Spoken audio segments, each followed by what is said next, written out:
Hello, I am Tara, the author of the Dining on a Dime cookbook where you can eat better, spend less. We have real food for real people.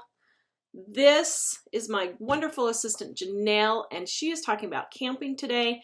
I love camping, but I don't do a ton of it, even though we're in Colorado, like the camping mecca of the world.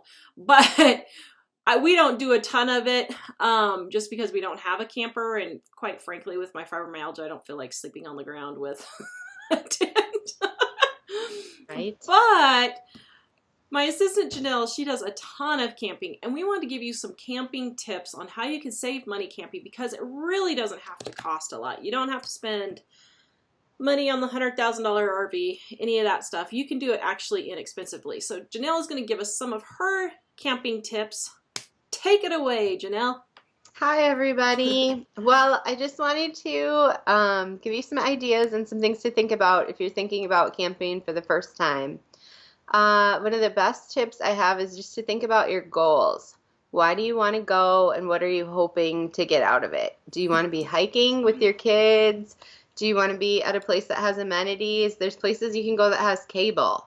So, I mean, the sky's the limit. You could be in backcountry, backpacking, or there's just lots of options. So think about what you want and think about that when you're booking, and ask friends who camp or who know campers to point you in the right direction, because there are a million places you can go and stay. And if you want to have a good time and get what you want out of it, you need to do your homework so that you get what you're expecting and what you're paying for. Because your weekends are valuable, especially in the summer. We don't have that many great weekends in Minnesota where it's like, anyways, consider mileage of where you want to go and the cost that will be.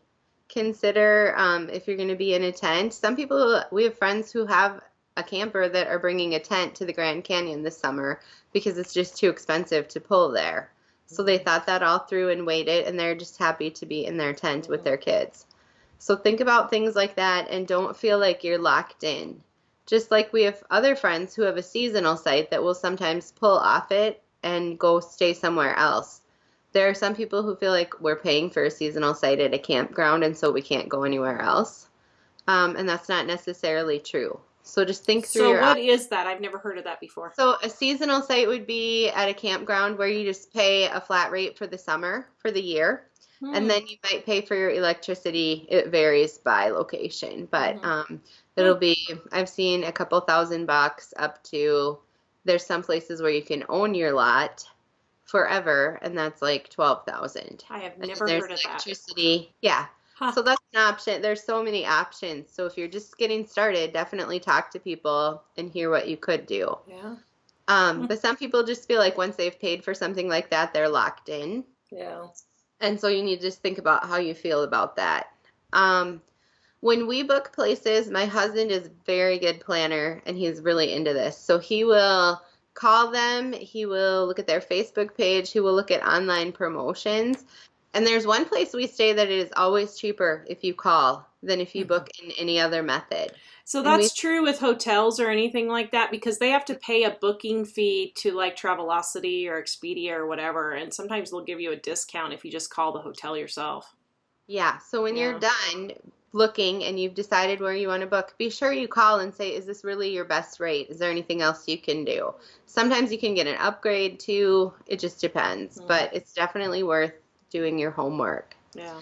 And then there are programs like AAA or the Good Sam Club, and we have used those in the past. We actually just booked a trip with Good Sam. We're going to the Great Lakes again this year, and so that actually the discount paid for itself on just a few nights at one place. But another benefit to using something like that is when we went to, I can't remember where we were. We went to a big aquarium, and we got there and there was this enormous line outside, but we had pre-printed our tickets through AAA, and it was substantially cheaper, but also we bypassed a huge line in the sun.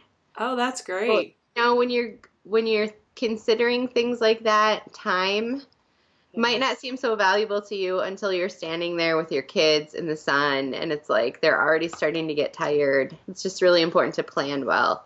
So that's another benefit to using a service like AAA. Yeah. Let's see. What else did I want to talk about? Oh, my binder.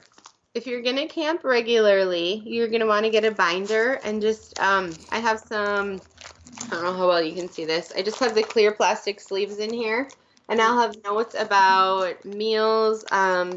This is a site map from a place we stayed at, and then I'll just save like a list of their amenities and things that they had, or if they had a restaurant and we have a menu from there or something like that where I know I would want to look at a price again. It's just really a nice reference point. And you I think that's brilliant. Yeah, I loved having it. I love being able to say when my husband says, "Do you want to go here again?" Yes, I do. And these are the sites I wrote down that we like and that fit our camper well. That's great. So, yeah. Just keeping a binder or a notebook, it doesn't have to be fancy. I know some people get intimidated because there's all these planners and journals with all the stickers and bullets, but a notebook does wonders. Don't feel like you got to be fancy about any of it. Yeah. Yeah. People make stuff too complicated sometimes. For sure. If you're going to be tenting, set up your tent before you go. Set it up and know how to do it, especially if you're borrowing a tent to get started. And you can even do a dry run in your yard. Just stay out there and be sure that you know your sleeping bag zipper doesn't work and you might want to get a different one or whatever, because it's just much easier to do at home. Because if you're here in Colorado, the other day they had a huge, and I mean huge, camper-sized boulder fall onto the road. And people who were headed up there to go camping had to make a very huge, and I mean huge, like hours and hours deep. Because here in Colorado, you know, you can't just go around a mountain real easy. No. And they spent hours having to go around. And so you get there at midnight if something like that happens, and you don't have your tent to where you know how to set it up. It's the middle of the night. Everybody's tired. You know, what are you going to do? So, yeah, definitely. And my other tip that goes with that is have good lighting and good rain gear always. Because we've set up in the dark, we've taken down in the dark. You just need a good light. And even a headlamp is so helpful to my husband when he's hooking up. And you can get really good deals on the super high LED lanterns and things like that at Menards. If you watch their program, they have good rebates on that kind of stuff. Yeah, here at Harbor Freight, we get them really good. And the head lanterns, I think those head lanterns are not utilized enough. I think they're brilliant, and people just don't use them enough. Yep. We use those all the time at our house. Let's see. Oh, and plan for a monsoon. Because if you're always ready for the rain to come, it's not such a big deal. But when you don't have your rain boots, everything is just worse. So bring the rain gear, even if it's not forecasted, because you just don't know. Yeah. Bring extra tarps to cover your tent. And then when we did tent, we kept all of our extra clothes and stuff in the vehicle as much as we could. That way, if it rained, all our stuff wasn't wet. Yeah. Even in the daytime, we'd throw our blankets in there in case it rained unexpected. Yeah, that's good. And keep all your newspaper, of course, and your firewood in there so it doesn't get rained on. Last year, my daughter and I actually made those campfire lighters. We had sawdust because my husband does work in the shop, but I've done dryer lint too in egg cartons and muffin cups. Those light your fire with one match. It's so convenient. And it's a good project if you have kids too. Yeah.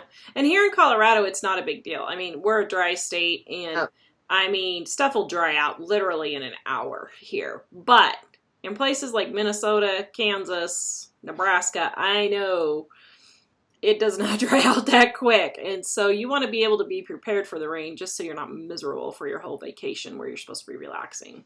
Oh, for sure. We've had to leave and go buy rain boots before because it's just we weren't ready. So that's a staple. I pack it every time now. Yeah. Let's see. If you're thinking about getting a camper and you haven't had one before, you need to be sure you know your vehicle's tow rating. And you need to get the same. I always tell people you need to ask 2 different dealers about if your car can tow what you're thinking about. And you need to ask until you get the same answer twice. Because you're going to wreck your transmission, and it's not safe to be pulling something that you shouldn't be pulling. Yeah. For yourself and your family and for others. So that's really important that you consider the weight, and it's not too hard on your vehicle. Yeah. Because they want to sell you a camper. So they're going to tell you can pull with whatever it is you have. And so just be aware of that. And Until you blow your transmission in the mountains on your way Right. camping, and yeah. Yeah, and also think about if you have a place to park it. Mm-hmm. Yeah. Here in Colorado, like probably 75 to 80% of the neighborhoods have HOAs, and it's just not allowed here.